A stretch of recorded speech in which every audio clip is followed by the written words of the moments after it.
Złotook z rodziny złotookowatych, Chrysopida, to bardzo pożyteczny owad, który uratuje Twój ogród przed plagą mszyc i innych szkodników. Wiosną i latem samice składają jaja na liściach lub łodygach roślin, osadzone na długich szypułkach. Z nich wylęgną się larwy, a dorosłe osobniki giną. Te, które zimują, żyją nieco dłużej, ale z reguły ich żywotność to 3 miesiące.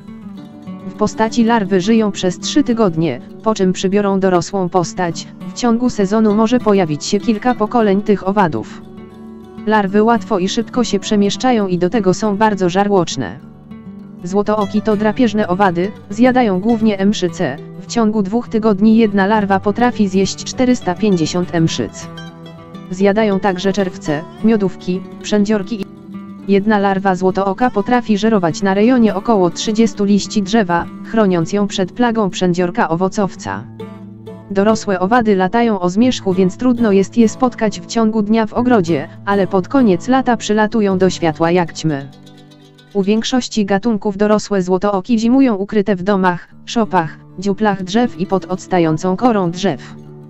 Jesienią kolor złotooków blaknie, owady zapadają w rodzaj letargu, są niezbyt ruchliwe, a nawet mogą wyglądać na martwe. Z nadejściem wiosny wybudzają się i wylatują na zewnątrz. W ogrodzie można znaleźć głównie złotooka pospolitego o kolorze zielonym. Oto jak zwabić złotooka do ogrodu. Dorosłe owady większości gatunków są drapieżne, ale chętnie odżywiają się też nektarem i pyłkiem roślinnym. Posadź w swoim ogrodzie rośliny miododajne, które przywabią złotooki, takie jak facelie, grykę, kwawniki, macierzanki, wilczą mlecze oraz krzewy i drzewa takie jak jarzębinę, kruszynę, lipę, wierzbę, aronię, jeżyny, róże czy śliwy. Złotooki, tak samo jak biedronki, można zwabić kwiatami o żółtej barwie płatków, lubią też kolor czerwony i brązowy. Możesz zastosować żółte i czerwone wstążki czy kawałki materiałów, przywiązując je w miejscu występowania mszyc czy innych szkodników. Należy zrezygnować z oprysków chemicznych, szczególnie w drugiej i trzeciej dekadzie lipca, gdy w ogrodzie złotooków jest najwięcej. By zwabić złotooki, opryskuje się rośliny wodą z dodatkiem słodkiego syropu burakowego lub cukru. Stanowi on dla nich łatwo dostępne pożywienie. Taki pokarm przyciąga także inne owady takie jak pszczoły, biedronki, motyle, ale uwaga, taki nektar przyciągnie też mrówki czy osowate i inne owady, które lubią słodki nektar. Gdy już zaprosimy do ogrodu złotooki, warto sprawić, by w nim pozostały do kolejnego sezonu.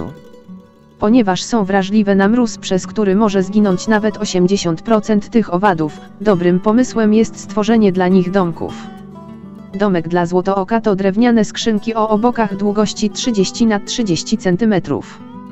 Przód i spód tworzą deseczki ułożone w żaluzje z 3 cm szparami, przez które owady wchodzą do środka.